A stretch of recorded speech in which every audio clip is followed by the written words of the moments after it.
Hey guys, this is Lalana. Thanks for tuning in to The Sovereign Path. Today, we're going to talk about what we're creating, right? We're going to talk about one of those it's hard to be in the place where we have to take accountability for what we're creating in our own life. Like the ego doesn't like that. It's going to push back against that about a lot of these systems that are going to be coming online once you are activated by your twin flame to go through a spiritual awakening, right? The ego is going to push back on a lot of these like concepts and think that a lot of this stuff is crazy, but especially when we start talking about creating our own reality and the awareness that comes through that, okay, wait a second, the twin is me, the twin is within. So therefore, whatever I am holding within, I am projecting outward and seeing that show up in my physical reality, including the connection that I have with my twin, right? This is one of those topics, one of those subjects that I think that kind of hits people in the wrong way. A lot of the times, depending on where we're at within our own consciousness, depending on where we're at, on our journey. But it's one of the most important, I think I say that like in almost every video, one of the most important. It really all comes down to some really simple, basic things. But the mind runs riot with this stuff. The ego goes in all sorts of different directions with this stuff because it's still running all the separation programs that are basically what we've been listening to for so long that we think that that is normal and that that's how, we operate. But it's not how we operate as souls. It's not how we operate as light beings, as pure source energy. We don't operate out of all of these separation mechanisms and duality and all of these things. That's not how we work. And we are master creators, and we are creating our reality based on what we are holding within. So our belief systems, our imprints, our karmas, our traumas, how we're identifying with those things, what our self-talk is doing, what our inner dialogue is saying, and then how we're subscribing to that, So if we're always thinking, for example, that the twin is, an ass or a narcissist or an avoidant or, all these other, relationship attachment styles, and then we are defining this connection, right, the twin flame connection, based on relationship styles, based on attachment styles, based on the possibility of all sorts of things that are out there now, ADHD, ADD, OCD, narcissism, avoidance, all of these sort of things. If we're believing that that's the problem and that once our twin is fixed and they face their stuff and whatever else, then this thing's going to turn around, then not only are we creating that, right, to show up in our reality because that's what we're focused on, that's what we think is going on, but we're also missing the point because we're putting all the focus on the twin in a way that it's their job to fix what's off, right? It's their job to fix themselves. And so since we believe that they're broken or that they're not awakened enough or that they're not ascended enough or, the list goes on, then we are creating that as the feminine, right? The feminine does lead this path, this journey, this evolution in your consciousness is what this is, right? And you are in that driver's seat and the awareness of once this awakening begins that I am the creator, right? I'm in the driver's seat. I'm the one who's actually aware of what's going on here. I'm aware of what this energetic dynamic is between me and my twin, who is me and myself incarnate. And since I'm aware of that, that means that now I have a large responsibility when it comes to how I navigate this newfound life that I am, that I am living. And so I can really start paying attention to how energy works. I can really understand what's going on within and how that's being created. I can really, harness the power that I am and the sovereign being that I am and start creating a reality based on my highest timeline, or I can continue playing out, you know, the same dramas and traumas and inner dialogue that I've always played out, you know. And we do have that choice, right? I mean, as I've said in other videos, if you're a true twin flame, then you've been activated to go through a spiritual awakening.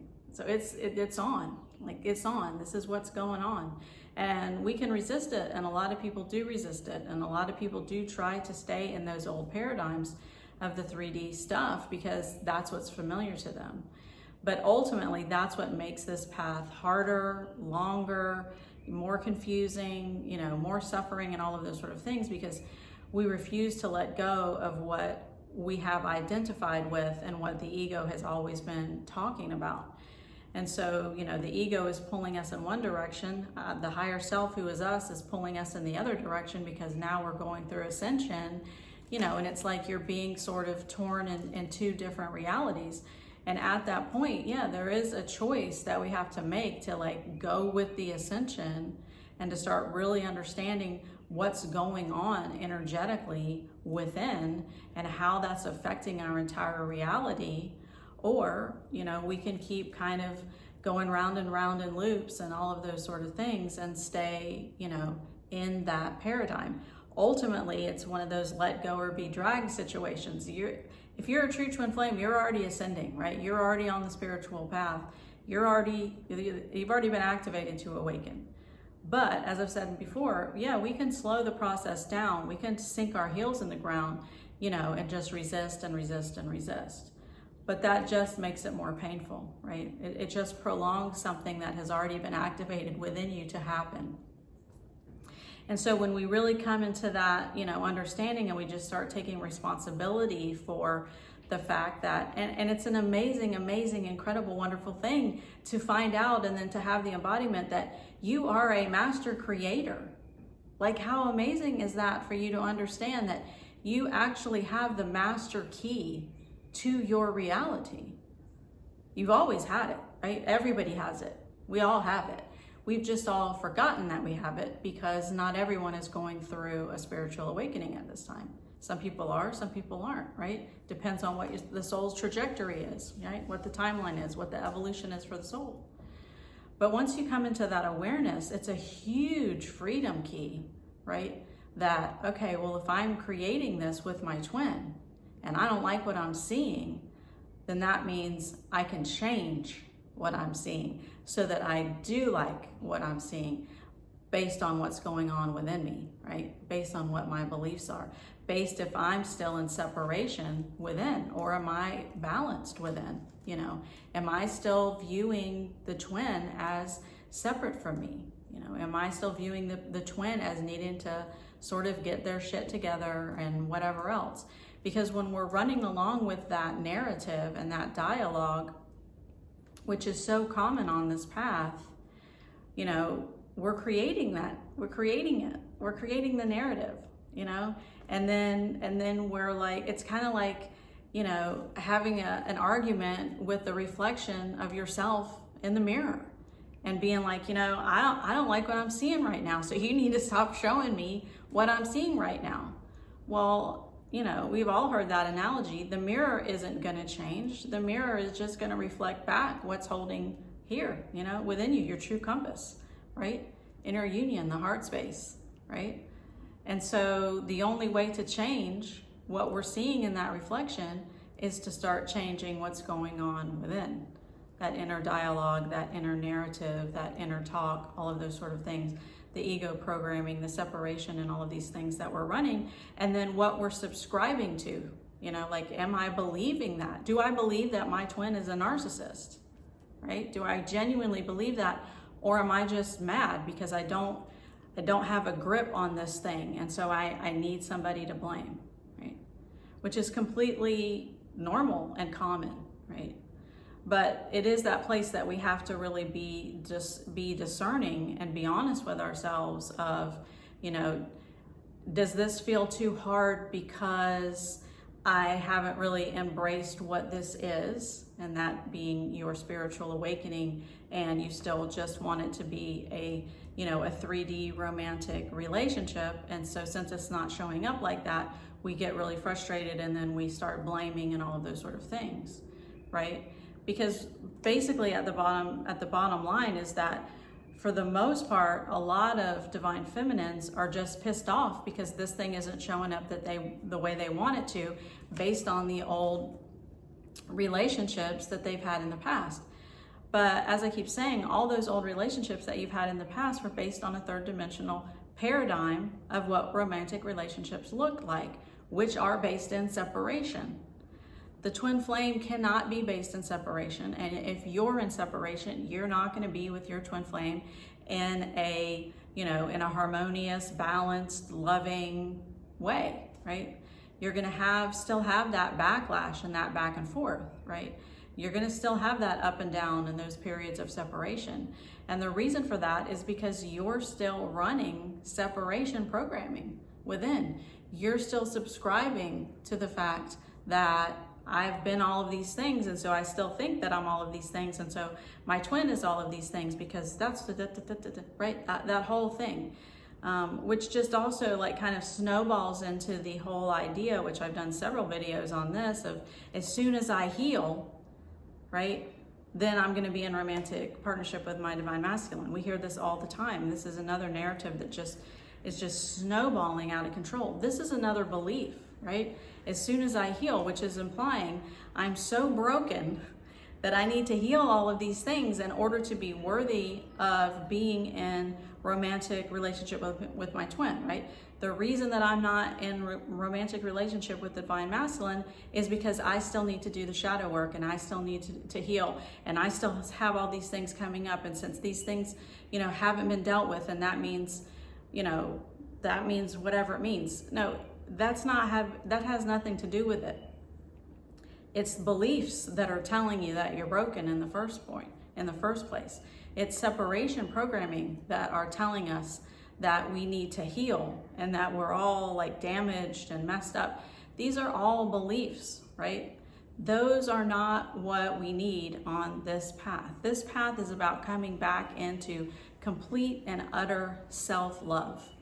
It's about coming back into complete union with self again, right? That's what this path is about. It's not about blaming the other. It's not about blaming the self. It's not about thinking that you're broken and that you need to be healed. It's about completely embracing everything that you are and loving it, loving you, coming back into the awareness that you are pure source consciousness, that you are a sovereign being, and that anything that is telling you that you're not that is a belief. It is a program. It is coming from egoic patterns of fear-based separation, right? This is the path that's showing you there's fear and then there's love. There's separation and then there's unity. So if I'm aligning to fear, then that's what I'm going to see in my reality. If I'm aligning to love and oneness and unity, then that's what I'm going to see in my reality. So if I'm aligning to those fear-based programs that are saying that my twin is this and the other, and they need to do all of these things, then I'm aligning to fear and I'm aligning to separation. And so that's how this dynamic is always going to show up in the physical reality, because that's what I'm running, right? That's the program that I'm running. It's what I'm believing in. This is how powerful you are as a master creator, right? This is how powerful you've always been. And so the awakening is waking you up out of the fact that I'm not fear, I'm not separation, I'm not those things, right? I'm actually oneness and union and joy and peace and love and a much higher vibration. And when I'm back in that vibration, which is a fifth dimensional frequency of vibration, then I'm back in union with self, and I'm back in self-love. When I'm back in self-love, then that means that I'm back in love with the twin, because I'm in union with self and the twin is me, right? So I'm not telling those stories anymore about the twin being separate from me. I'm aware that the twin and I are one, and that I am love, and that I am in union within. Once you're in union within, this is a complete game changer, right? This is why balancing these energies is so important, and neutralizing these energies is so important, right? Because otherwise we're constantly being polarized, and those beliefs that we have are they're just keeping that energy of polarization and separation and all of these things alive. And the more we keep an energy alive, and the more we're focused on an energy, right? The more we're focused on something, or we're annoyed by something, and blah, da, da, da, da, the more we're going to create it. And it's going to show up in our reality. Physically, it's going to show up. Whereas if we're always focused on high vibration and love and joy and peace, then that's what we're going to see. And that's what we're going to be seeing in regard to our twin flame dynamic as well. We really are that powerful. And so we really need to be mindful of what's going on with that inner talk and that inner dialogue, and what our belief systems are saying, and what we're subscribing to in regard to all of those things. You know, awakening is a total shift within, and it's a total freedom key, right? I keep saying this thing will set you free. This is such a massive gift that you have come into interaction with your other self, I can't talk today, to be able to shift you out of all of the programs and the suffering and the separation and the lack and the things that keep us in a lower vibratory state. This connection, this dynamic, it's not a connection, it's just you, right? It's you coming back home to you. And once you come back home to you, you're not telling any of those stories anymore. You're not keeping any of that narrative and that dialogue anymore. You're not looking at them as separate. You're not saying that they need to heal, or you need to heal, or, you know, all of these things need to happen, and he needs to be more awakened, and she needs to da-da-da-da-da-da. No, it's balancing the energy that needs to happen. It's coming back into the remembrance, the understanding, and the embodiment that I am pure source creation, and I am creating my reality. And so therefore, I need to really get a handle on what's going on within, because whatever this is, I'm going to be seeing all out. So it's like one of those things, like, you have the power to do this, right? No one's going to hand this to you. We're going to have tools and all of these things, and a lot of coaches are helping, and these tools are going to help you to navigate this path, but you still have to use the tools to navigate the path. So it's like waiting for divine time, or waiting for your higher self to do something, or waiting for all of these sort of things, you know, then you're creating more waiting. And then you're also separating yourself from yourself, because you are your higher self, as I keep saying. You are your spirit guides. You are divine timing. You are the master creator. You're it. You're all of it. And that's what the awakening is showing you. That's why the ascension process is so important. So when we're resisting that ascension and we're wanting to stay in that 3D paradigm, we are literally creating that same 3D paradigm and that same separation with you and with other, right? Come into the unity, right? Come into oneness, come back into love with self. That's what this path is about. It will always be about this, right? It's very important that we understand that we are actually creating this. The divine feminine has so much power on this path, and we need to harness that. We need to remember that. You are a sovereign being. You've got this, right? Just get out of that mind head, get out of that ego construct, right? It's not helping you. That separation thing and all those beliefs, they're not helping you, right? It's a hindrance. You are sovereign. There is nothing holding you down. There's nothing that you're waiting for, except for you to have the aha moment that I'm it. I'm it. I'm all of it. So that's what I have for you guys. I hope that helps. You guys have an awesome day.